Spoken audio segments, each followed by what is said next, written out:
الحمد لله وكفى وسلام على عباده الذين اصطفى أما بعد فأعوذ بالله من الشيطان الرجيم بسم الله الرحمن الرحيم يا أيها الذين آمنوا كتب عليكم الصيام كما كتب على الذين من قبلكم لعلكم تتقون صدق الله مولانا العظيم قابل صد احترام حضرات علماء کرام আজিজ তালাবা ধর্মপ্রাণ ধর্মভীরু সর্বস্তরের সম্মানিত মুসল্লিয়ান আযম আল্লাহ তাবারাকা ওয়া তাআলা আমাদেরকে রমজান পর্যন্ত আয়ু বৃদ্ধি করে দিয়ে এই রমজানটিকে পাবার তৌফিক নসিব করে দিয়ে তার মহান ঘরে হাজিরি দেবার তৌফিক পুনরায় দান করেছেন। শুকর আদায় করি আলহামদুলিল্লাহ। হাজারো লাখো মানুষ গত রমজান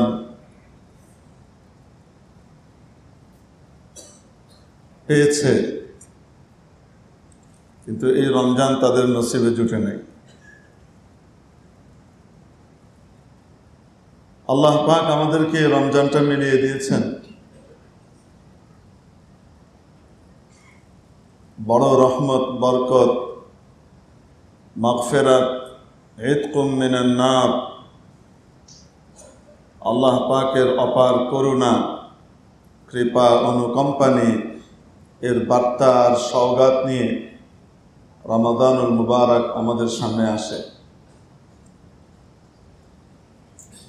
শুরু হয়, প্রথম দিকে অনেক জোশ থাকে। রমাদান আসছে, নতুন অতিথি আসছে, সেই উপলক্ষে প্রথম দিনের তারাবি উপচে পড়া ভিড় থাকে। মসজিদে জায়গা দেওয়া যায় না অনেক সময়। সময় পার হতে থাকে, ধীরে ধীরে শয়তান এটিকে পূরণ করে দেয়। অর্থাৎ মেহমান এখন পুরনো হয়ে গেছে।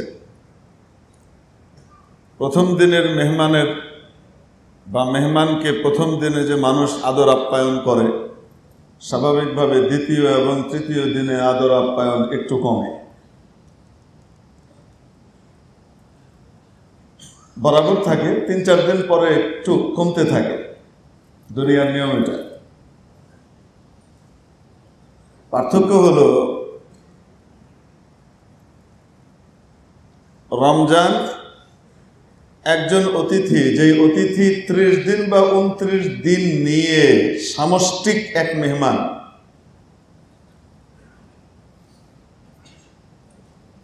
এমন না যে আমার বাড়িতে একজন মেহমান আসলো, সেই মেহমানের হাতকে খুব ভালো করে আমি ধোয়ালাম,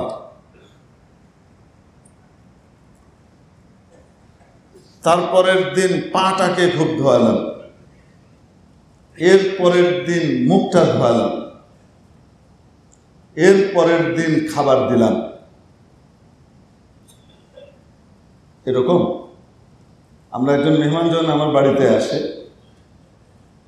আমাদের কনসেপ্টটা শুধু একটু মেলাতে হবে।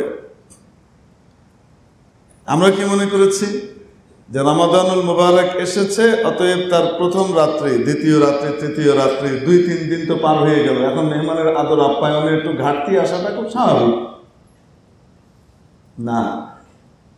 একজন অতিথি আমার বাড়িতে আসলেন, প্রথম দিন তার হাত ধোয়ালাম, দ্বিতীয় দিন পা ধোয়ালাম, তৃতীয় দিন মুখ ধোয়ালাম, চতুর্থ দিন সুন্দর করে গোসল করলাম, ৫ নম্বর দিন গিয়ে খাবার দিলাম, খাবার দেওয়ার আগে দস্তরখান বিছালাম, ৬ নম্বর দিনে গিয়ে প্লেট দিলাম, ৭ নম্বর দিনে গিয়ে কাঁটা চামচ দিলাম, ৮ নম্বর দিন গিয়ে লবণ আনলাম, এর পরের দিন পানি আনলাম, এর পরের দিন ভাত আনলাম, এর পরের দিন ভাজি, সবজি, গোশত যা যা আছে এগুলো আনতে থাকলাম।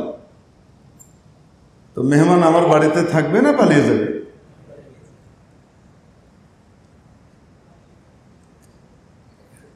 পার্থক্যটা কি হয়েছে? আমি গোটা মেহমানের একরাম করি নাই, একরামটা করেছি মেহমানের পার্টের। হাত একটা তার পার্ট, পা একটা পার্ট, মাথা একটা পার্ট, মুখ একটা পার্ট, পেট আরেকটা পার্ট। আমি এক একটা পার্টের একরাম এক এক দিনে করছি গিয়ে। তো এই একরামকে, এই সম্মানকে কেউ একরাম মনে করে না, কেউ মেহমানদারি মনে করে না, বরং এটাকে এক ধরনের অপমানী আর লাঞ্ছনাই মনে করে। মেরে মুহতারাম দোস্ত, রমাদানুল মুবারক মানে প্রথম দিনটা। রমাদানুল মুবারক মানে একটা দিনের নাম না, একটা মাসের নাম। একটা মাস কয় দিনে হয়? আরবিতে মিনিমাম 29 দিনে। চাঁদ দেখা না গেলে কয় দিনে? 30 দিনে। তো একটা মাস হয় 29 দিন, 30 দিনে। টোটাল মাসটা মিলে কিন্তু আমার মেহমান। অতএব তার আতিথেয়তা, তার আদর, তার আপ্যায়ন প্রথম 2-3 দিন করলাম, শেষ 2-3 দিন করলাম, মাঝখানের সময়টা ভুলে গেলাম, তো এটা মেহমানের আদর আপ্যায়ন নয়, বরং মেহমানের অবমাননা। আসলে কত বড় মেহমান আমাদের কাছে এসেছে আমরা জানি না। এই জন্য উপলব্ধি করবার ক্ষমতা না থাকার কারণে আমরা তার আদর আপ্যায়নে ঘাটতি করি। রমাদানুল মুবারক তো আসলে মুমিন এবং ইমানদারের জন্য বসন্তকাল। ইমানদারের জন্য রমজান মাসটা হলো বসন্ত। বসন্তে কি হয়? যেই দেশে বসন্ত নাই পৃথিবীতে, সে দেশের মানুষ বুঝতেই পারবে না যে বাংলাদেশে যখন ফাগুনের ছোঁয়া লাগে আর ফাল্গুন মাস পার হতে থাকে, তখন মানুষের শরীরে, মন, মেজাজ, মস্তিষ্কের ভিতরে অন্যরকম একটা চনমনে ভাব তৈরি হয়। কেমন যেন এমন একটা ভাব, সবাইকে ভালোবাসতে মন চায়, সবাইকে মহব্বত করতে মন চায়। কেমন যেন এটার ভিতরে আলাদা একটা আমেজ আছে, এটা কেউ বলে দেয় না। পরিবেশের ভিতরেই আল্লাহ এটা রেখে দিয়েছেন, এই ঋতুর মধ্যে রেখে দিয়েছেন। সবকিছুই কেমন যেন ভালো লাগে। 14ই ফেব্রুয়ারিটাকে নষ্ট করে দেয়া হয়েছে। নাহলে যখন নষ্ট ছিল না, তখনও মানুষ কিন্তু 14ই ফেব্রুয়ারি আসলে, মানে পহেলা ফাল্গুন আসলে, মানুষ তখন কি করতো? খুব আলাদা একটা আনন্দ এবং আমেজ নিয়ে সে কি করতো? ফাল্গুন এসেছে এটা বলে দেওয়া লাগতো না। কেমন যেন মানুষ নিজেই জিজ্ঞেস করতো, এখন কোন মাস চলে বাংলা? ফাল্গুন চলছে, চৈত্র চলছে, চৈত্রের শেষের দিকে গরম পড়ে, কিন্তু ফাল্গুনটা পুরোটুকুই বড় আনন্দের ভিতরে, আমেজের মধ্যে যায়। আলাদা কোনো জিনিস লাগে না, এসিও লাগে না, ফ্যানও লাগে না। এই জন্য ফাল্গুন মাস এটা হলো মসজিদ এবং বাড়িতে ইখতিলাফ, দ্বন্দ্ব, মারামারির মাস। কিসের দ্বন্দ্ব এবং মারামারি? বউ বলবে ফ্যান ছাড়ো, জামাই বলবে ঠান্ডা লাগতেছে। জামাই বলতেছে ফ্যান ছাড়ো, বউ বলতেছে আমার ঠান্ডা লাগে। একজনের গরম লাগবে, আরেকজনের ঠান্ডা লাগবে। সব একরকম হবে না, বৈচিত্র্যমুখী এক অবস্থা তৈরি হবে। আপনি জানি না আপনাদের মসজিদে এই কারবার শুরু হয়েছে কিনা, হয়ে যাওয়ার কথা। কারণ মার্চ যখনই শুরু হয়, মোটামুটি ফাল্গুন মাস আসে, মার্চ মাস যখন আসে, তখন দেখবেন আপনি কিছু মুসল্লি বলবে গরম লাগতেছে, ফ্যানগুলা ছাড়ে না। কিছু মুসল্লি বলবে শীত লাগতেছে, কি ব্যাপার? এসি ছাড়লেও বিপদ, এসি না ছাড়লেও বিপদ। বুঝতে পারেন? মনে হয় ফ্যানের ব্যাপারে তো কন্ট্রোল করা যায়, যে ঠিক আছে এক পাশ ফ্যান ছাড়লাম, আরেক পাশ ফ্যান ছাড়লাম না।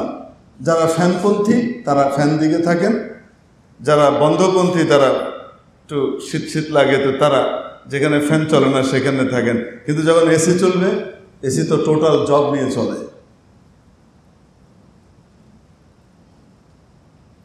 আবার আমাদের এখানে একটা প্রবলেমও আছে। ইনশাআল্লাহ তাআলা এই প্রবলেম সলভ হয়ে যাবে সপ্তাহখানিকের মধ্যে ইনশাআল্লাহ তাআলা।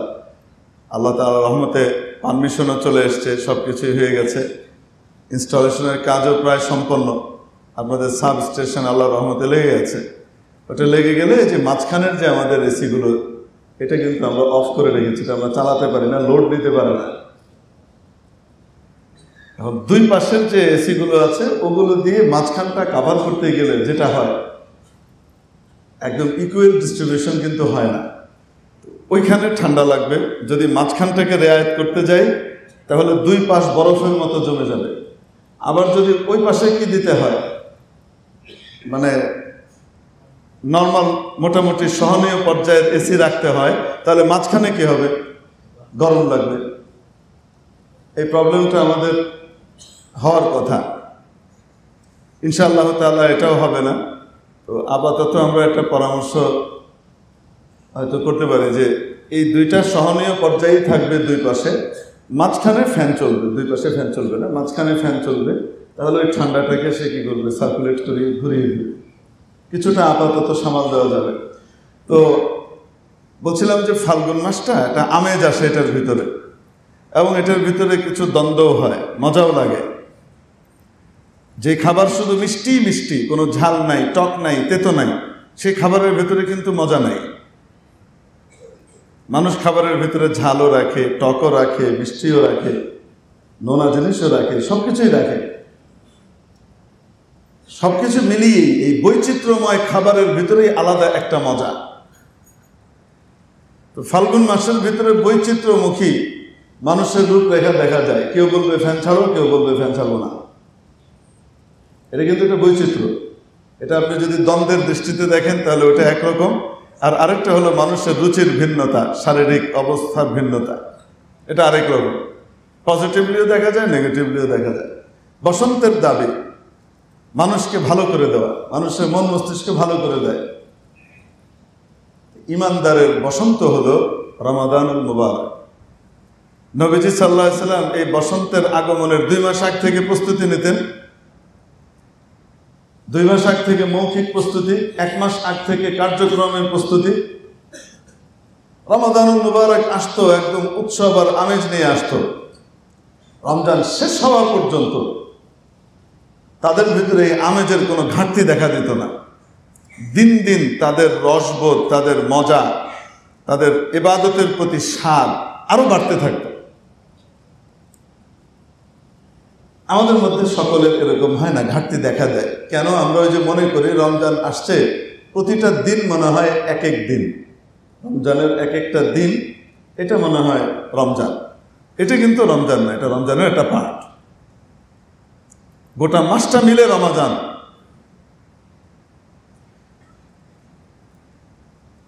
খুব অদ্ভুত একটা কথা মনে পড়লো, আজ থেকে 3 দিন বা 4 দিন আগে সুলতানা থেকে আমি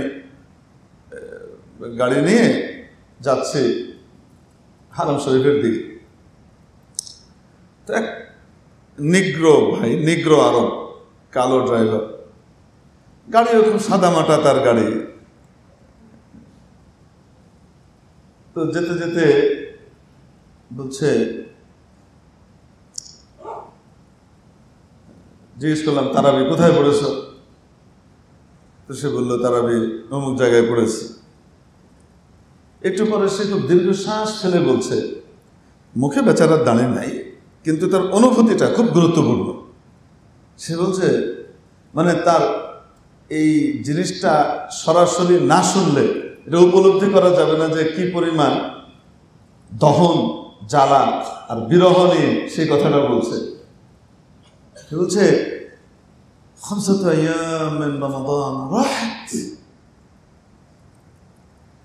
রমজানের 5টা দিন চলে গেল। মানে তখনও 5 দিন যায়নি, 5ম রাত্রি চলছে। ওখানকার 5ম রাত্রি মানে আমাদের এখানকার 4র্থ রাত্রি। তো সে বলছে 5 দিন চলে গেল, চলে গেল। তার এই কথাটা দিয়ে মনে হচ্ছিল যেন কত হাজার কোটি টাকা তার হাতের কাছে নাগালের ভিতরে এসে হাতছাড়া হয়ে গেছে। তার মনের অভিব্যক্তিটা ওরকম ছিল। হযরত জালালউদ্দিন রুমি রহমতুল্লাহ আলাইহি এক ঘটনা লিখেছেন যে জুলাইখাকে কেউ জিজ্ঞেস করেছিল, জুলাইখা তখন বুড়ি হয়ে গেছে।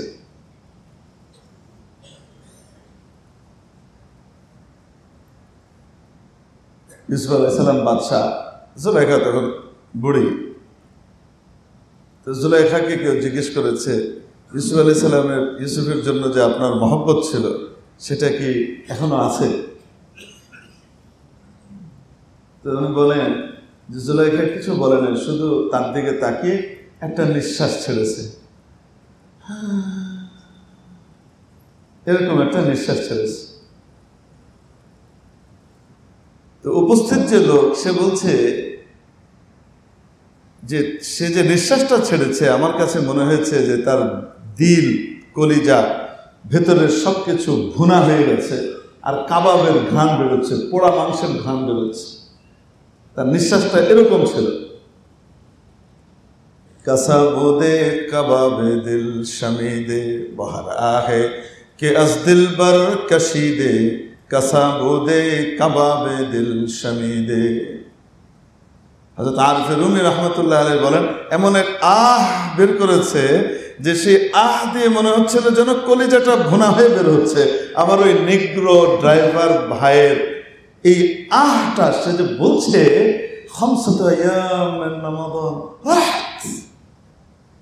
5টা রাত 5টা দিন রমজানের চলে গেল। তার ওই এক কথায় আমার পুরো দিলটা মনে হচ্ছিল যেন তছনছ হয়ে যাচ্ছে, একদম মন্থন করে ফেলছে। অদ্ভুত এক ব্যথা তার মন থেকে বেরোচ্ছে। রমজানের 5টা দিন চলে গেল, মানে আমি কি পেলাম? এক এক দিনে তো আমার কি কি পাওয়ার কথা ছিল, আমি সেগুলো পেয়েছি নাকি সেগুলো আমি হাতছাড়া করেছি? আল্লাহ তাবারাকা ওয়া তাআলা এই রমাদানুল মুবারক ইমানদারের জন্য 2 দিক থেকে বসন্ত দিয়েছেন। একদিক হলো রমাদান ইমানদারের বসন্ত, দ্বিতীয় হলো শীতকাল ইবাদত গুজার আল্লাহর ওলিদের বসন্ত। কেন? আল্লাহর ওলিদের সাথে আল্লাহ পাকের বিশেষ কথোপকথন, মহব্বতের কারবার গুলা চলে রাতের বেলায়। মানুষজন ঘুমিয়ে থাকে আর তারা আল্লাহর সাথে মহব্বতের কারবার করতে থাকে। গরমকাল দিন বড়, রাত ছোট, ফুরুত করে পেরিয়ে যায়। শীতকাল দিন ছোট, রাত বড়, পুরো ঘুম দিয়ে ওঠার পরও পিঠ ব্যথা হয়ে যায়, এখনো সেহরির সময় হয় নাই। ঠিক মনে করেন আজ থেকে 18 বছর আগে যান, 16 থেকে 17 বছর আগে চলে যান কিছুক্ষণের জন্য, 16-17 বছর আগে চলে যান। তখন রমাদানুল মুবারক ছিল একেবারে সামার। পুরা গরমকালে 13 ঘন্টা 14 ঘন্টার দিন এই পার করে তারপরে তারাবি পড়ে শুতে শুতেই ঘুম পুরা হওয়ার আগেই সেহরির জন্য ডাক পড়তো, কাঁচা ঘুম নিয়ে ওঠা লাগতো। এখন আল্লাহ রহমতে তারাবি পড়ে বাড়িতে গিয়ে ঘুমিয়ে উঠে অটোমেটিক ঘুম ভেঙে যায় এবং উঠে আরো 1.5-2 ঘন্টার সময় সেহরির আগ পর্যন্ত হাতে পাওয়া যায়। আল্লাহ পাক ঘুমও পুরা করে দিয়েছেন, ইবাদতের সময়ও পরিপূর্ণ দিয়ে রেখেছেন। এই সময়টা তো ইবাদতকারীর বসন্তকাল। মানে আবেদ যারা, যে সমস্ত মানুষরা আল্লাহর ইবাদত করে বিশেষভাবে, তারা তো আল্লাহর সাথে তাহাজ্জুদে বিশেষ কথাবার্তা বলে। রাতের ইবাদতগুলো তাদের কাছে বিশেষ প্রিয় ইবাদত। এই রাত যত বড় হয় তাদের জন্য আনন্দের মাত্রা তত বাড়ে। এই রমাদানটা আল্লাহ পাক আমাদেরকে এক তো রমজান দিয়েছেন, আর আরেক দিক থেকে আবার শীতকালে দেওয়ার কারণে রাত লম্বা, দিন ছোট, রোজার কষ্ট যেন অনুভবই করতে পারছি না। শুরু হলো পিপাসা লাগতে লাগতেই, পিপাসা লাগার আগেই কি হয়ে যাচ্ছে, ইফতারের সময় আল্লাহর রহমতে চলে আসছে। মেরে মুহতারাম দোস্ত, নবী পাক সাল্লাল্লাহু তাআলা আলাইহি ওয়াসাল্লাম আমাদেরকে রমজানের ব্যাপারে অদ্ভুত একটা কথা শুনিয়েছেন। লিসাইমি ইনদাল্লাহি ফারহাতান,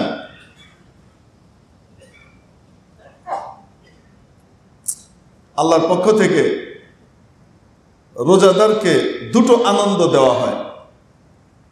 একটা হলো সারাদিন না খেয়ে আছে, ক্ষুধা লাগছে, পিপাসা লাগছে, না খেয়ে আছে, ইফতারটা রেডি করে বসেছে সামনে, সামনে ইফতারের জিনিসগুলা থরে থরে সাজানো। যখন সামনে ইফতারটা আসে তখন ক্ষুধাটা চম্মন করে ওঠে, মানে ক্ষুধার মাত্রাটা যেন আরো বাড়ে। সামনে ইফতার, খাওয়ার কথা এবার মনে পড়ে, খাবো। ইফতার নিয়ে অপেক্ষা করছে, খাচ্ছে না খাচ্ছে না খাচ্ছে না। হঠাৎ মুস্তাফিজ সাহেব আজান দিয়ে ফেলছে, আজানের আওয়াজ কানে চলে আসছে। হাত এরকম করে এরকম রাখে, হাত তুলে দোয়া করে। দোয়ার সময় আবার চিন্তা হয় ইফতারের সময় পার হয়ে যায়নি তো। আপনাদের হয় কিনা জানি না, মাঝে মাঝে আমার হয়, দোয়া করছে, দোয়া করতে করতে মনে হয় আজানকে দেরিতে দিচ্ছে নাকি, সময় আজান শুনতে পাই নাই, এরকম পার হয়ে যায়নি তো। এরকম মাঝে মাঝে আবার মনে হয়। তাই না, এখনো 2 মিনিট আছে, দোয়া এখনো করা যাবে। তো মনে হয় যে এই যে হাতটা বাড়াবো। যেমনি আজানটা হয়, গ্রামের ভাষায় বলে আজান পড়ছে। গ্রামে কি করা হয়, আজান পড়ছে, মানে আজান ছিল মনে হয় 15 তলায়, হঠাৎ পড়ে গেছে। ময়মনসিংহে কয় চিল্লা খাইতে আইছে। জেল যেমন খাটে, তবলিগে চিল্লা লাগাই আসলে ময়মনসিংহে বলে চিল্লা খাইতে আইছে। এটা খারাপ অর্থ বলে না, খুব ভালো অর্থই বলে। এক এক দেশে এক এক রকম। আজান পড়ছে, হ্যাঁ পড়ছে। কেউ জিজ্ঞেস করছে ভাই জামাত খাড়ি হুই, নামাজ খাড়ি হুই, নামাজ দাঁড়াইছে? তো সবাই তখন সেজদায় ছিল, কে জি নেই ভাই নামাজ তো লেট গই। যে বাচ্চাকে জিজ্ঞেস করছে ভাই নামাজ দাঁড়াইছে নাকি বাবু, তো বাবু তার অত কিছু বুঝে না। সে দেখে যে না, জামাত তো কি করতেছে, দাঁড়ায় না, তো সে নেই, জামাত তো লেট গাই, জামাত শুয়ে পড়ছে। তো আজানটা যখন হয়, আজানটা হওয়ার সাথে সাথে বা ইফতারের ওয়াক্ত হয়ে গেছে সাথে সাথে, এতক্ষণ সবাই যেমন বসেছিল, ঝট করে সকলের হাত কি করে একসাথে যায়, তাই না? ইফতারটা শুরু হয়। খাওয়াটার সাথে সাথে আলাদা একটা তৃপ্তি আর মজা, অন্য একটা মজা তাকে গ্রাস করে। সেই মজাটা হলো যাক আজকের রোজাটা শেষ হল। এই মজাটা কিন্তু আমরা অনুভব করি, কিন্তু মনে করি না যে এটা একটা মজা। যাক আজকের রোজাটা আলহামদুলিল্লাহ কি হলো, শেষ হলো। কোনো কিছু খেয়ে ফেলি নাই, রোজা ভঙ্গের কোনো কাজ করি নাই, বা রোজাটা নষ্ট হয় নাই, রোজাটা আল্লাহর রহমতের শেষ হইল। এইটা একটা আলাদা তৃপ্তি। তো ইফতারের সময় যখন ইফতার করে বান্দা, তখন সে একবার আনন্দিত হয়। আল্লাহ পাক বলেন আসল আনন্দটা আমি তার জন্য জমা করে রাখি, ওয়া ফারহাতুন ইনদা লিকাই রাব্বিহ, যেদিন তার রবের সাথে তার দেখা হবে সেদিন তার আরেকটা আনন্দ হবে। কি আনন্দ হবে আল্লাহই ভালো জানেন। সেই আনন্দের প্রকৃতি বলার মতো ক্ষমতা আমার নাই। যদি থাকতো তাহলে নবীজি নিজেই হয়তো বলে দিতেন যে আনন্দের প্রকৃতিটা এরকম। রসগোল্লার স্বাদটা কেমন, ওটা যে মুখে দিয়েছে সে বুঝবে, যে মুখে দেয়নি কোনোদিন রসগোল্লার স্বাদের 1000 বয়ান দিলেও কাজ হবে না। মুখে দেওয়ার জিনিস। ও ফারহাতুন ইনদা লিকাই রাব্বিহ, যেদিন সে তার রবের সাথে দেখা করবে, কিয়ামতের দিন যখন তার রবের সাথে তার দেখা হবে, সেদিন এই রোজাটার কারণে তার জন্য আলাদা ব্যবস্থা হবে। সে তখন দেখবে সকলের সাথে এক রকমের আচরণ, আর আমার সাথে আরেক রকমের আচরণ। অন্যরাও জান্নাতি, কিন্তু কোনো কারণে হয়তো রোজার ভিতরে ঘাটতি করেছে, ঠিক মতো রাখে নাই, আরেকজন রোজা ঠিকঠাক মতো রেখেছে। এর জন্য যে আলাদা ব্যবস্থাপনা, অন্যদেরকে পুরস্কার দিয়ে দেওয়া হচ্ছে, হ্যাঁ হ্যাঁ ঠিক আছে দিয়ে দাও, এটা এটা হবে, হ্যাঁ নামাজ হজ জাকাত এগুলা সেগুলা সব দিয়ে দাও, ভালো ভালো কাজগুলো সব দিয়ে দাও, দিয়ে দেওয়া হচ্ছে। ফেরেশতারা দিচ্ছেন, নেন নেন নেন, চলো নিয়ে যাই। আর রোজার ভিতরে আল্লাহ কি বলছেন, ও আমার কাছে আন, এখানে আস, আমি আর আপনি সকলেই লাইনে দাঁড়ানো, সকলেরই জান্নাতের ফয়সালা হয়েছে।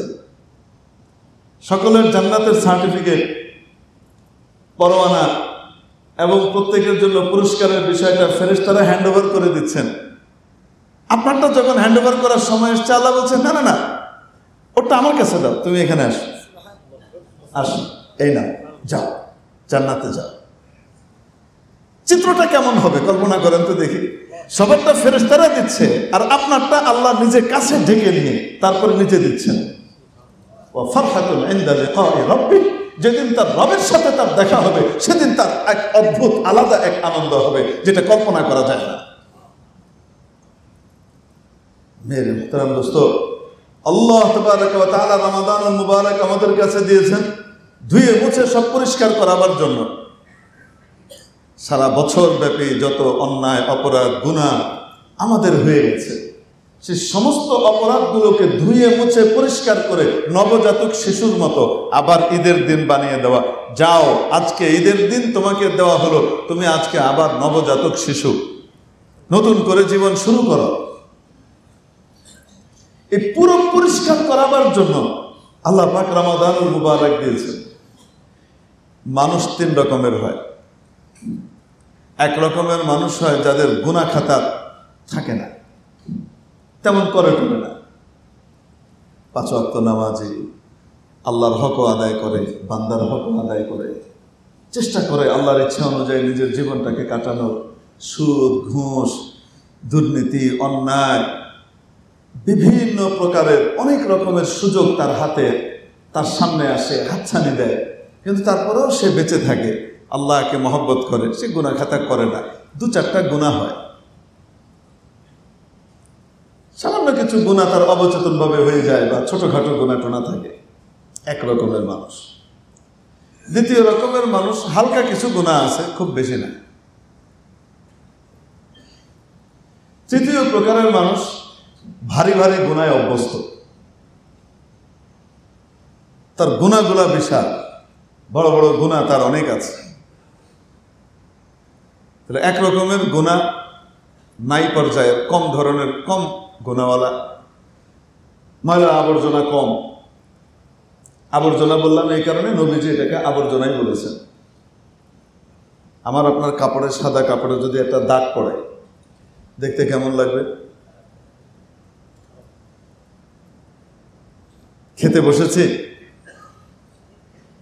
হঠাৎ কোনো একটা খাবারের ঝোলের কোনো কিছু এসে আপনার দাওয়াতের ভিতরে মানে অজান্তেই আপনার এখানে লেগে গেল, তো কেমন বিশ্রী লাগবে আপনার আমার কাছে। সাথে সাথে আমরা কি করি? টিস্যু দিই, এটাকে মুছে ফেলি, উঠে তারপরে ভিতরে ওয়াশরুমে যাই। ওয়াশরুমে গিয়ে সেখান থেকে একটু ডিটারজেন্ট নিয়ে, একটু হ্যান্ড ওয়াশ নিয়ে, একটু লাগিয়ে, একটু ডোলে এটাকে হালকা করে যতটুকু করা যায় ডোলে পরিষ্কার করে আবার ভদ্র সাধু হয়ে মুছে আবার এসে বসি। এই দাগটা নিয়ে কিন্তু বসে থাকি না, কাপড়ের এই দাগটা দেখা গেল, আমরা মুছে যাই।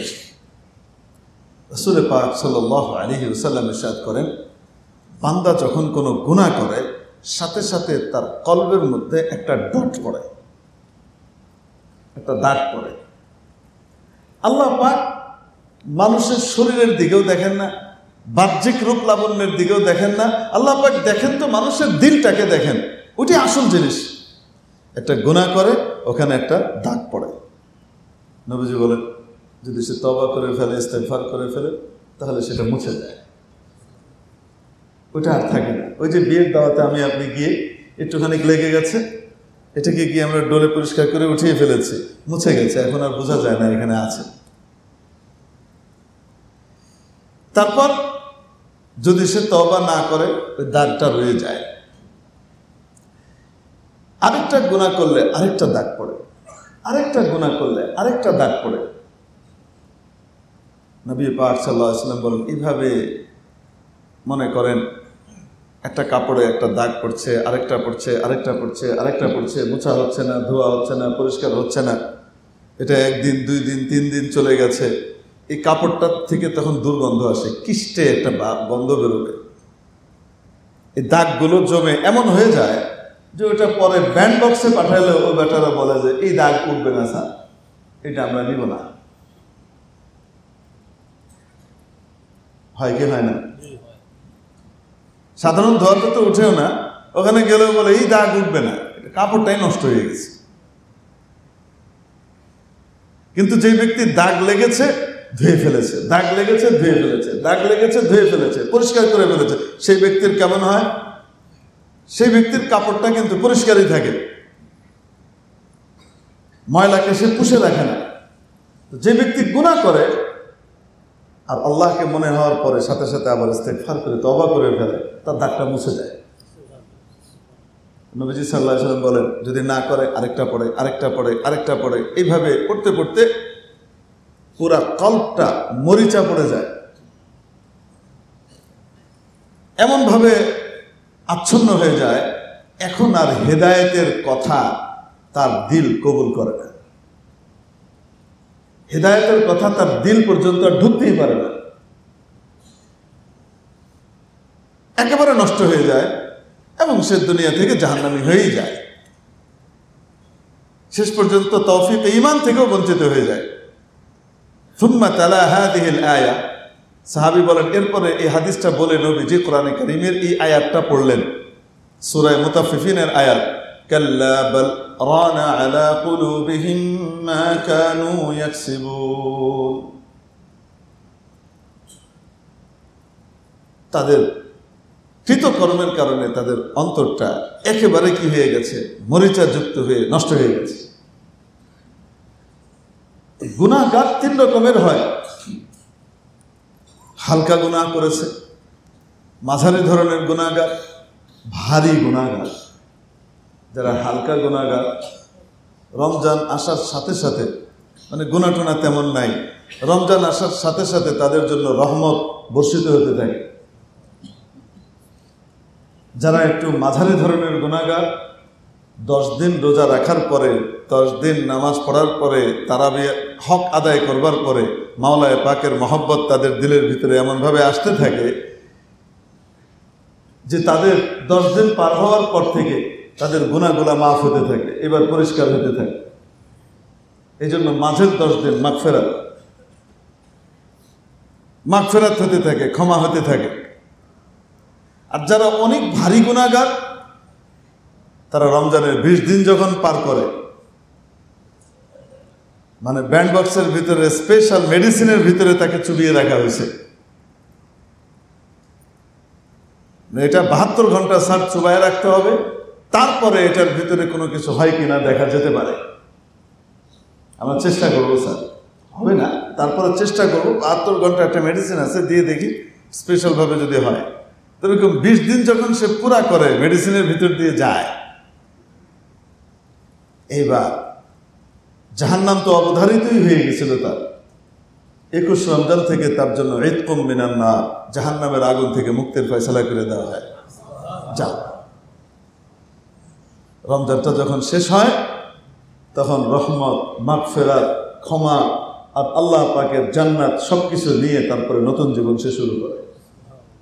রমাদানুল মুবারকটাকে আল্লাহ দিয়েছেন এই জন্য যে সমস্ত গুনাহগুলোকে পরিষ্কার করে সাফ করে ফেলবে। দিলটাকে যে জন্য আল্লাহ তৈরি করেছিলেন সেই কাজের জন্য লাগাবে, যে জন্য তৈরি করেছিলেন আল্লাহ পাকের ইশক, মহব্বত আর ভালোবাসা দিয়ে দিলটাকে টইটম্বুর করে ফেলার জন্য, পরিপূর্ণ করবার জন্য আল্লাহ পাক দিয়েছিলেন। ওই দিলটাকে শয়তান নষ্ট করায়, গুনাহের মাধ্যমে নষ্ট করায়, এই গুনাহটাকে সাফ করার জন্য আল্লাহ রমজানুল মুবারক দিয়েছেন।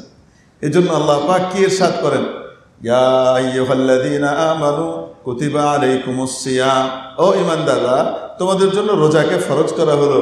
কেন ফরজ করেছে জানো?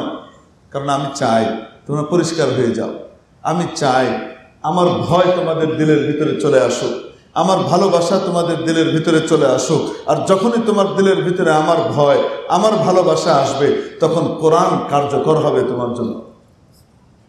কোরআন তোমার জন্য, যে কোরআন আমি অবতীর্ণ করেছি, এই কোরআন তোমার জন্য কাজের হবে। না হলে কোরআন কোরআনের জায়গায়, তুমি তোমার জায়গায়, কোরআন তোমাকে টাচ করবে না। আল্লাহ পাক ইরশাদ করেন একদম সূরা বাকারার প্রথম অংশ, সূরা ফাতিহার পরপর, আলিফ লাম মিম যালিকাল কিতাবু লা রাইবা ফীহি হুদাল লিল মুত্তাকিন। এই কিতাব, এই মহান কিতাব যার মধ্যে সন্দেহের কোনো অবকাশ মাত্র নাই, এটা তাকওয়াওয়ালাদের জন্য হেদায়েত স্বরূপ পাঠানো হয়েছে। যাদের মধ্যে আল্লাহর ভয় আছে, যাদের মধ্যে আল্লাহর ভালোবাসা আছে, তাদের জন্য এটি পথপ্রদর্শক হিসেবে। তাহলে তাকওয়া অর্জন করা, তাকওয়া মানে গুনাহ থেকে বাঁচা, গুনাহ থেকে নিজেকে বাঁচিয়ে ফেলা, এটা চাইলেই তো সম্ভব না। শয়তান কত রকমের ব্যবস্থাপনা রেখে দিয়েছে গুনাহ করার জন্য। গুনাহ ইজি, হারামকে ইজি করা হয়, হালালকে কঠিন করে দেওয়া হয়। কিয়ামত যত কাছাবে হালাল কঠিন হবে, হারাম সহজ হবে। লিভ টুগেদার সহজ হবে, কোনো দায় দায়িত্ব নাই। বিয়ে কঠিন হবে,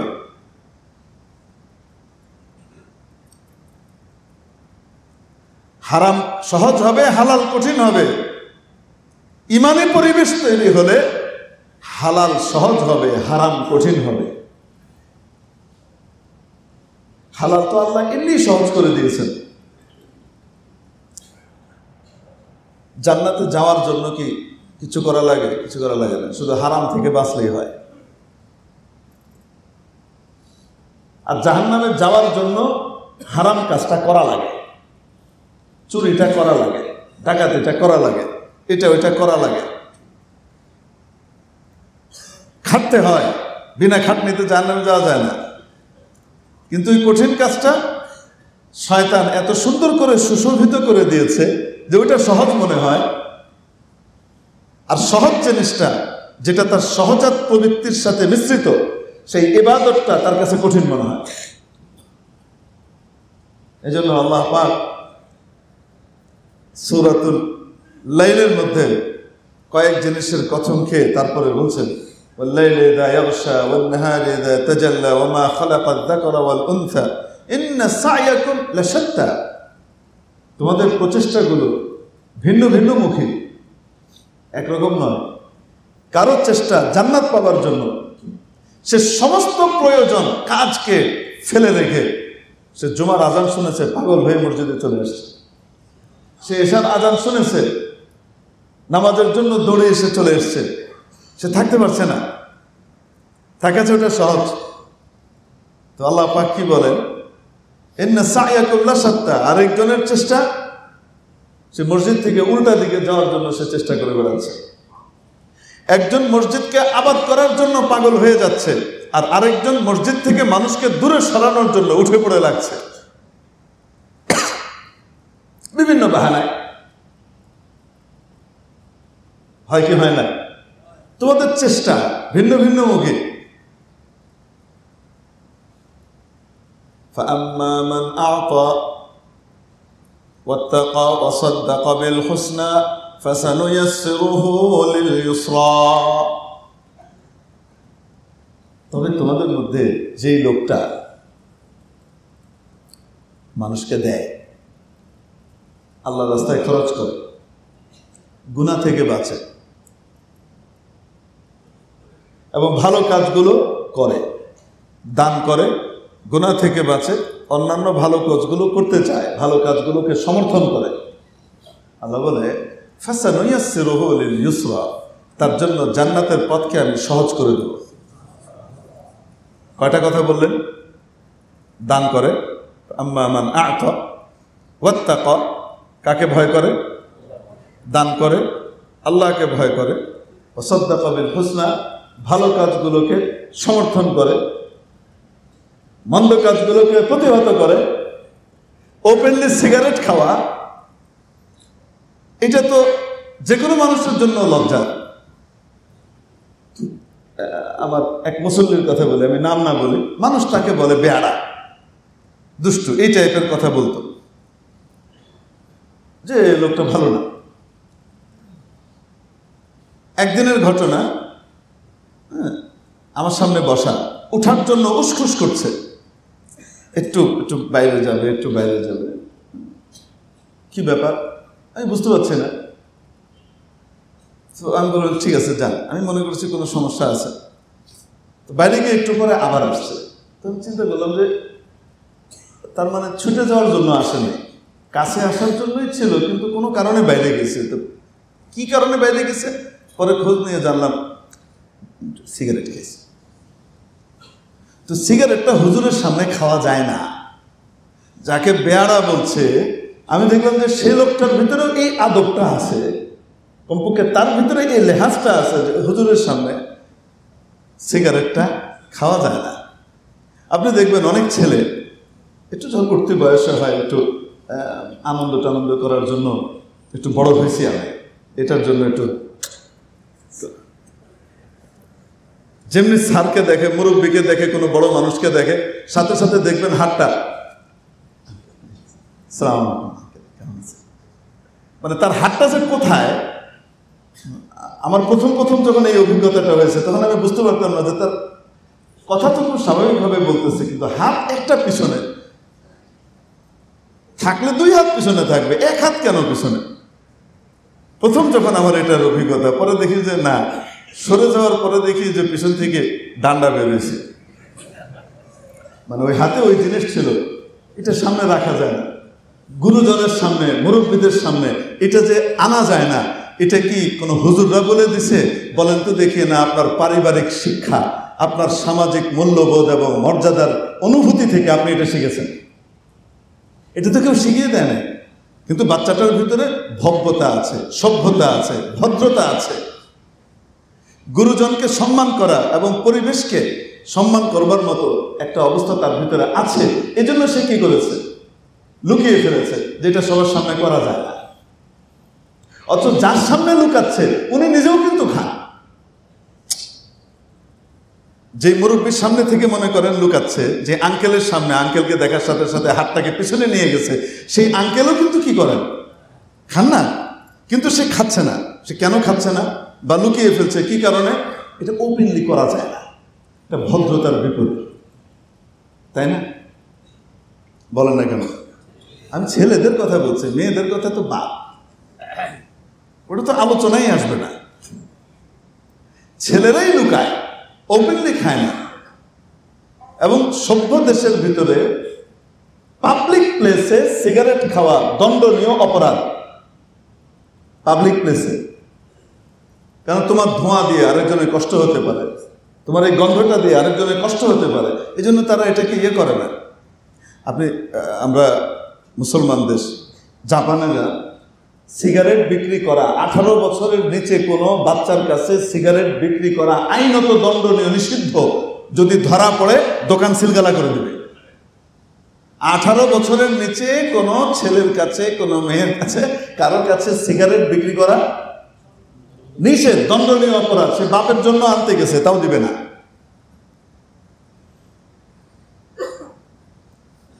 ওপেনলি তো বহুত পরের কথা। তো আমাদের এই সুস্থ সমাজ, এটাকে যদি কেউ অসুস্থ করতে চায় তো তাহলে সেটা কি সমর্থনযোগ্য? আল্লাহ পাক আমাদেরকে এটা বুঝবার তৌফিক দান করে।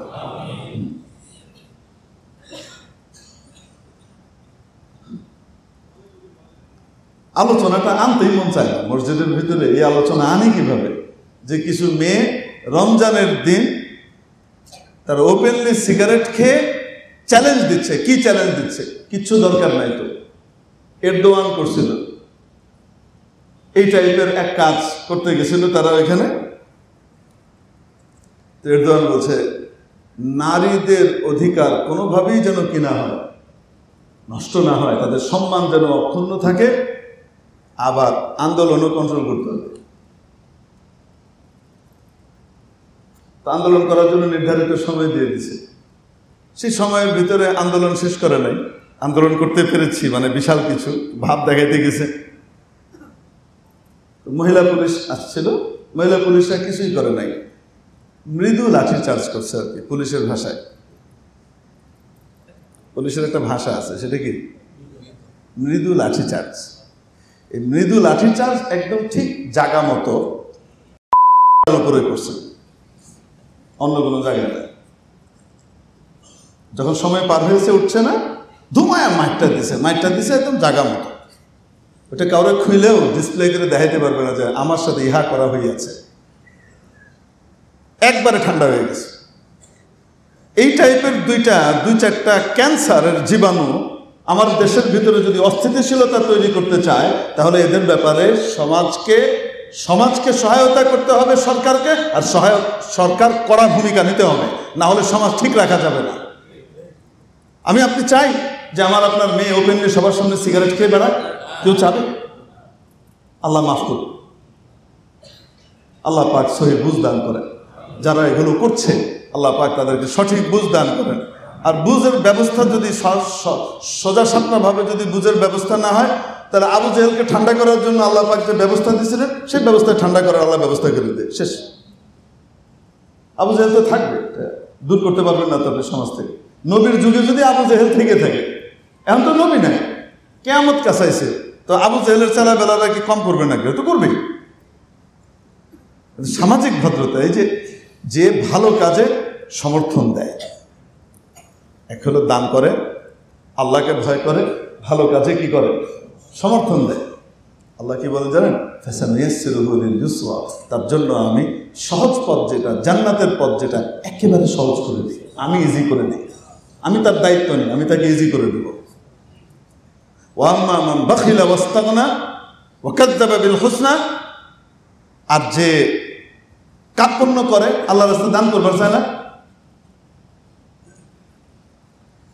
আর ভাব দেখায় দেব না,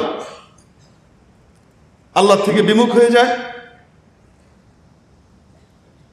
আর ভালো কাজগুলোকে সমর্থন করতে চায় না, পচা কাজগুলোকে সমর্থন করতে চায়, আল্লাহ বলেন ফাসানুয়াসসিরুহু লিল উসরা, তার জন্য কঠিন পথ যেটা, সেটাকে আমি সহজ করে দেব। জাহান্নামে যাওয়ার যে পথ, ওটাকে আমি সহজ করে দেব।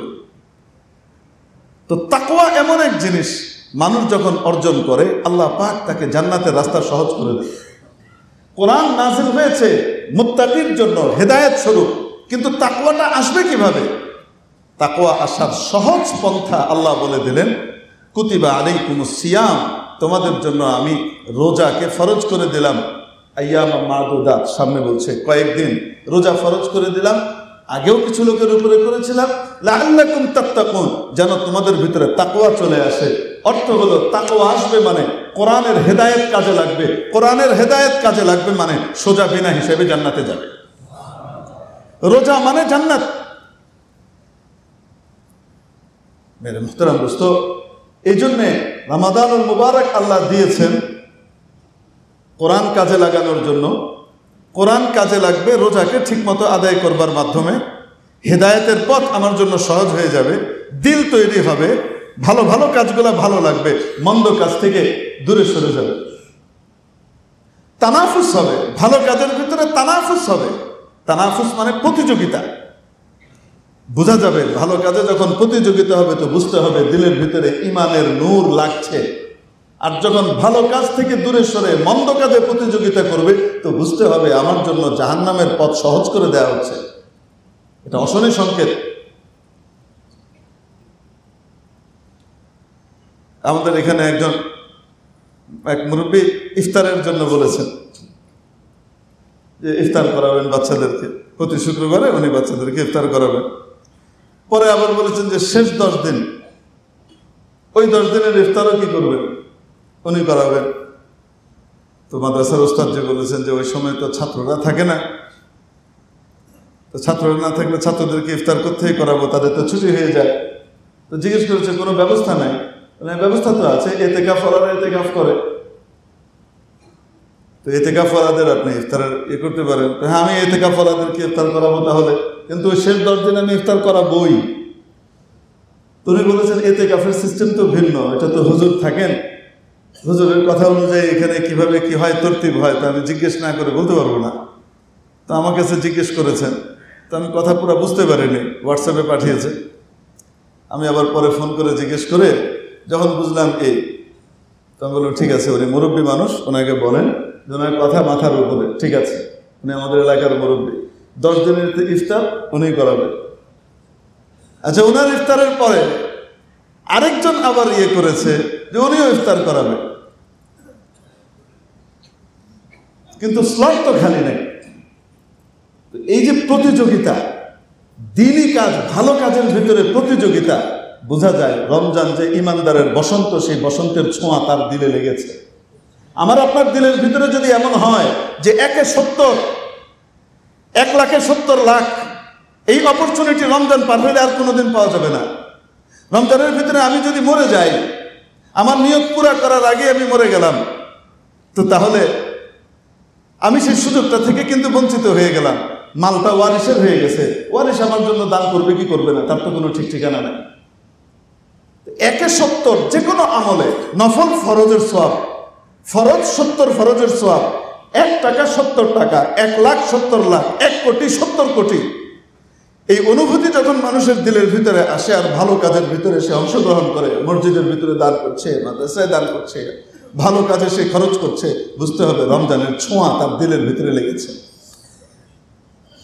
আল্লাহ পাক কোরআনে কারিমে ইরশাদ করেন, লাআল্লাকুম তাত্তাকুন, যেন তোমরা তাকওয়া অর্জন করতে পারো। কয়েকটা সিকোয়েন্স আমি আপনাদেরকে একসাথে মিলিয়ে দিই 1 মিনিটে, শুধু খেয়াল করে দেখেন।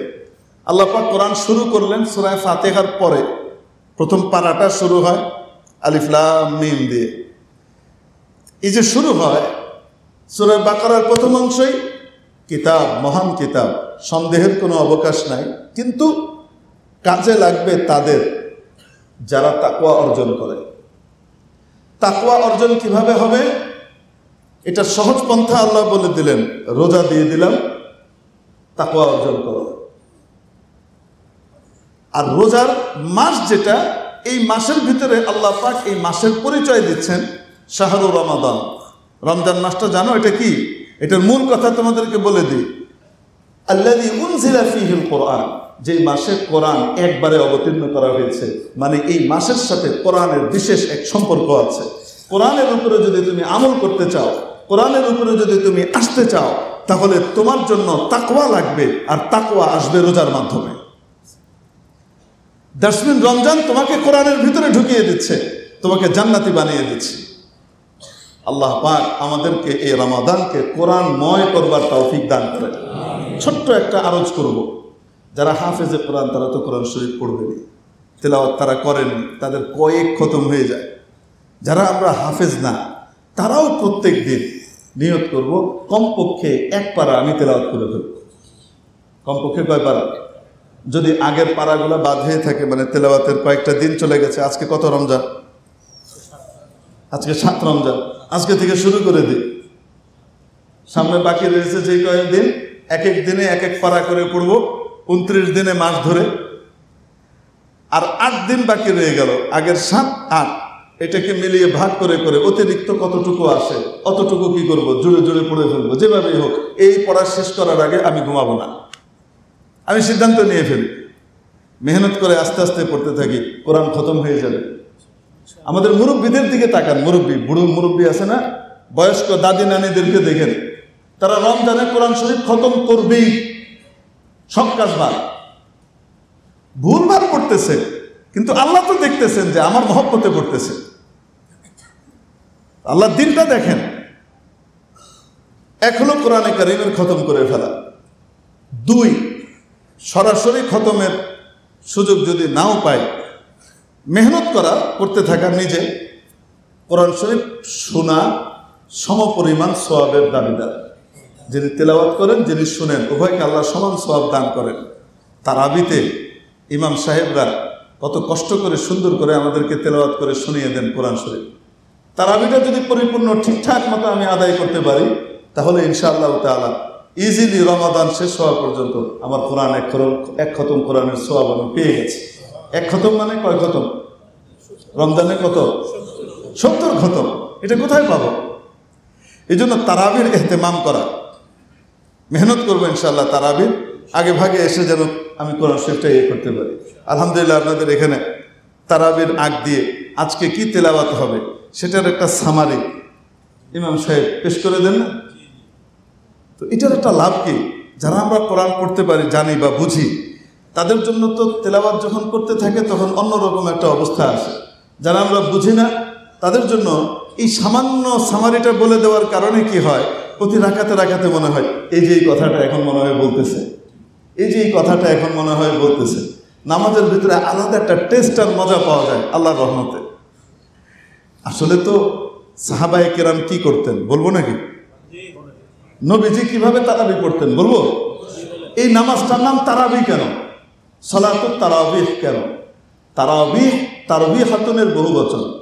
তারবিহাতুন শব্দের অর্থ হলো রেস্ট। এই শব্দটার অর্থ কি? রেস্ট। রেস্টের নামাজ, রসিয়ে রসিয়ে পড়ার মতো নামাজ। প্রতি 4 রাকাত পর পর যেই পরিমাণ সময় 4 রাকাতে লেগেছে ওই পরিমাণ ছেড়ে দেওয়া হতো। কেউ জিকির আজকার করতেছে, কেউ একটু চা খাচ্ছে, কেউ একটু হাঁটাচলা করে আসছে, আবার 4 রাকাত শুরু হলো, আবার 4 রাকাত শেষ হলো, ওই পরিমাণ সময় আবার ছাড়, আবার 4 রাকাত শুরু হলো।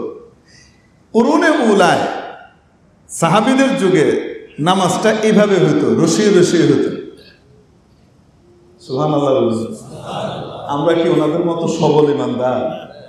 এই সিস্টেমে আমরা করতে গেলে এমনি তো 8 রাকাত পার্টির জ্বালায় আপনি টিকতে পারেন না। এই সিস্টেম চালু করলে নামাজ যখন শেষ হবে গিয়ে 12টায়, তারপরের দিন আর আমার মতো দুর্বল কেউ খুঁজে পাওয়া যাবে না। এই জন্য অত লম্বা রেস্ট না, সামান্য কিছু সময় রেস্ট হয় কি হয় না? 4 রাকাত পর পর একটু বিরতি হয় না? আলহামদুলিল্লাহ এখনো দারুল উলুম দেওবন্দে মসজিদে রশিদে হযরত সৈয়দ আসাদ মাদানী সাহেব রহমতুল্লাহ আলাইহি ইতিকাফ করতেন। তো হযরতের সাথে ওখানে অবস্থাটা কেমন হতো? তারাবি শুরু হয়েছে, তারাবি শেষ, 4 রাকাত শেষ শুরু হওয়ার সাথে সাথে লাইট অফ হয়ে যেত। 4 রাকাত শেষ হওয়ার সাথে সাথে লাইট জ্বলে গেছে, এই পাশ থেকে পানি খাওয়ানো শুরু হয়েছে। কোনো কোনো দিন হযরত জমজম খাওয়াইতেন, হযরতের কাছে অনেক জমজম মানুষ হাদিয়া দিতে আসতো, আজকে জমজম খাওয়াইতেছে, যে যে চায় পানি খাচ্ছে। ওখানে আবার চা চলতেছে, কেউ উঠে গিয়ে চা খেয়ে আসতেছে, বুঝতে পেরেছেন? মোটামুটি 3-4 মিনিটের বিরতি দিয়ে নামাজটা পড়তে তো 4 রাকাত পড়তে প্রায় 10-15 মিনিট লাগে। তারপরে 10-15 মিনিট ফাঁক না, কত মিনিট? 3-4 মিনিট ফাঁক দিত, 5 মিনিট মতো। এই সময়ের ভিতরে কেউ আবার টয়লেটে যাওয়ার প্রয়োজন পড়লে সে চট করে গিয়ে টয়লেট সেরে এসে আবার কি করতো? নামাজে রাকাত পেয়ে যেত ঠিকঠাক মতো। এই একটুক ফাঁক দিয়ে আবার শুরু হতো, আবার শুরু হতো, আবার শুরু হতো। তো এইরকম রসিয়ে রসিয়ে পড়ার নামাজ কিন্তু তারাবি। আমরা দুর্বল ইমানদার হওয়ার কারণে ঘড়ি দেখতে থাকি। এখন তো আলহামদুলিল্লাহ অনেক সচেতনতা এসছে। আগে কি দেখতো জানেন? এই মসজিদওয়ালা ওই মসজিদওয়ালা নামাজ পড়ে বাইরে জিজ্ঞেস করতো কয় মিনিটে হয়েছে, কয় আমাদের আধা ঘন্টা লাগছে। মানে এশা তারাবি সব মিলায় কয় ঘন্টা লাগছে? তার আধা ঘন্টা লাগছে। হ্যাঁ, আর আমাদের 25 মিনিটে তোরা কি ইমাম রাখছিস?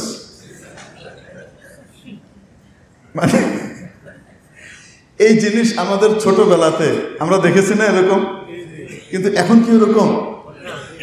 গুনাহ অনেক বেড়েছে, কিন্তু আল্লাহ পাক মানুষের ভিতরে ইমানি সচেতনতাও বাড়িয়েছেন। ইবাদতটা কেমন হওয়া উচিত সেটাও মানুষের ভিতরে বেড়েছে। এখন মানুষ এটা বলে না যে কি করেন দ্রুত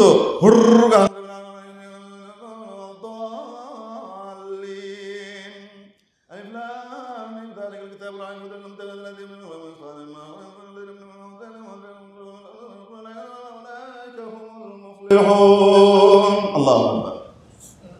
কি পড়লো না? হে বুঝছে না? হের কান্দে যে ফেরেশতা আছে হে বুঝছে? কি বুঝলো? পড়ে নিল। আবার তারাবি এত ধীর নয় যে নামাজে যেই পরিমাণ ধীরে আমরা পড়ি সাধারণ ফরজ নামাজে, ওই ধীরে যদি আবার পড়ে তো তাহলেও মানুষের জন্য কি হবে? কষ্টের কারণ হবে। এই জন্য তাড়াহুড়াও না, আবার একেবারে ধীরও না, মাঝামাঝি একটা গতিতে পড়তে হয়। আপনাদের এখানে ওই গতিতে হয় আলহামদুলিল্লাহ মোটামুটি। তো আল্লাহ পাকের শুকর। এবং পিছনে যারা থাকেন একটা অক্ষর ছুটতে দেন না, মানে একটু উল্টাপাল্টা হয়ে গেছে, ভুল হয়েছে, সাথে সাথে লোকমা একবার সুযোগ দিয়ে দিচ্ছে, ঠিকঠাক করে দিচ্ছে। কোনো ভুল হয়ে গেছে পিছন থেকে লোকমা দিয়ে দিচ্ছে এবং ইমাম সাহেব এটাকে আবার ঠিক করে নিচ্ছেন। কত সহি শুদ্ধভাবে তারাবিটা আমাদের সামনে হয়ে যায়, আর আমরা সেটাকে কি করি? কোরআন শরীফ পড়ার সোয়াবটা শোনার মাধ্যমে সহিভাবে পড়ে পেয়ে ফেলছি। এই গোল্ডেন অপরচুনিটিটা কোথায় পাবো? আল্লাহ পাক যে সুযোগটা দিয়েছেন এই সুযোগকে কাজে লাগানো দরকার। আমি আল্লাহর শুকর আদায় করি আপনাদের এই মসজিদ আলহামদুলিল্লাহ তারাবির দিক থেকে আমি মনে করি সহিশুদ্ধভাবে ঠিকঠাক মতো তারাবি পড়ার দিক থেকে অবশ্যই এটা একটা মডেলের মতো হতে পারে যে তারা ঠিক মতো পড়েন। কোনো জায়গা যদি ভুলেও ছুটে যায় ঠিক করে দেন।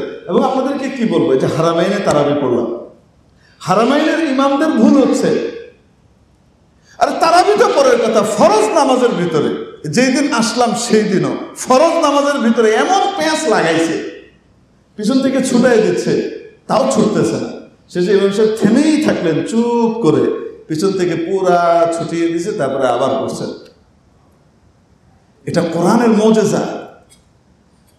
একজন যখন নামাজে ইমামের জায়গাতে দাঁড়ান, সমস্ত মানুষের নামাজের টেনশন তার মাথার উপরে থাকে। ওই সময় তেলাওয়াত করতে গেলে পাড়া জিনিস মানুষের মুখ থেকে, জীবনে যেখানে কোনোদিন প্যাঁচ লাগে নাই, ভুল হয় নাই, সেই জায়গাতে প্যাঁচ লাগে। মাদানী নগরে তারাবি পড়াইতাম, হযরত ইদ্রিস সাহেব থাকতেন, পিছনে তো আমার ওস্তাদরা দাঁড়াইতেন। মানে অন্যান্য জায়গাতে তো দেখা যায় একটু ভুল হয়েছে তো ইমাম সাহেব বুঝতে পারে যে আমার ভুল হয়েছে, উনি আবার পিছন থেকে একবার রিভাইজ দিয়ে এনে ঠিক করে আবার সামনে চলে যান। ওই সুযোগ দিতেন। আমার হুজুর একটু সুযোগ দিতেন না, মানে ভুলটা বেরোর সাথে সাথে ঠাস করে লোকমা। আর ওই সময় এমন এক ইজ্জতের প্রশ্ন এসে লাগে না, সবার সামনে লোকমা লেগেছে না, মানে চোখ মুখ সব লাল হয়ে যায়। তো 3 দিন তারাবি পড়ে গেছে, প্রত্যেক দিনই একটা না একটা ভুল গেছে। 4র্থ দিন পার করেছি, সেদিন মোটামুটি ঠিকঠাক মতো গেছে, তাও একটা মানে প্যাঁচ লাগছে, আর হুজুর লোকমা দিয়েছেন। 5ম দিন তারাবি পড়াইতেছি, 6 নম্বর পারা ছিল সেদিন, ওখানে মানে সোয়া পারা করে 4 দিন হতো, তারপরে 29 দিনে খতম ছিল। তো আমি 6 নম্বর পারা পড়তেছি, পুরা পারা পড়ে শেষ করছি। আমার হুজুররা সবাই আছেন, একটা ঘোরানো লাগে নাই, লোকমা লাগে নাই, কিচ্ছু লাগে নাই, টুঁটায় নাই। শেষ লাইনে এসে আমি চিন্তা করতেছি, যাক আজকে বিনা লোকমায় গেল। এই সাথে সাথে লাগলো একদম লাস্ট লাইনে, ওইখানে গিয়ে লাগলো তো লাগলোই। আমাদের এক হুজুর তারাবি পড়াইছেন, কোনো লোকমা নাই, কুল হু আল্লাহ গিয়ে লোকমা গেছে। কোন সূরাতে? এটা কিসের মুজিজা? কোরআনের মুজিজা। তো ভুল যাওয়াটা এটা কোনো দোষণীয় না, ভুলটা থেকে যাওয়া ওইটা দোষণীয়। হারামাইনের ভিতরে যেই পরিমাণ লোকমা যায়, ওই পরিমাণ লোকমা যদি আপনাদের ইমাম সাহেবদের যাইতো না, তা আপনারা কইতেন এই বেটা দিয়েছেন নামাজই করুন না। বাকি ওই লোকমাটা বুঝতে পারে না মানুষ, শুধু হাফেজরা বোঝে যে ভুলটা হচ্ছে। হাফেজরা বুঝতে পারে যে ইমাম সাহেব এখানে কি করছেন, ভুলটা করতেছেন, সাথে সাথে পিছন থেকে এমনভাবে সুন্দর এক্সপার্ট লোকমা দেনেওয়ালারা লোকমাটা এত সুন্দর করে দিয়ে দেয়, মানুষ টেরই পায় না যে এখানে লোকমাটা লাগছে বা প্যাঁচ লাগছে, ভুল হয়েছে। এটা হয়।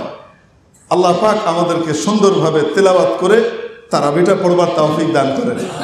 8 রাকাত পড়ে চলে যান না তো, 20 রাকাত পড়ি তো, আল্লাহ কবুল করেন। আসেন 4 রাকাত করবো, জমা সুন্নাত পড়ে।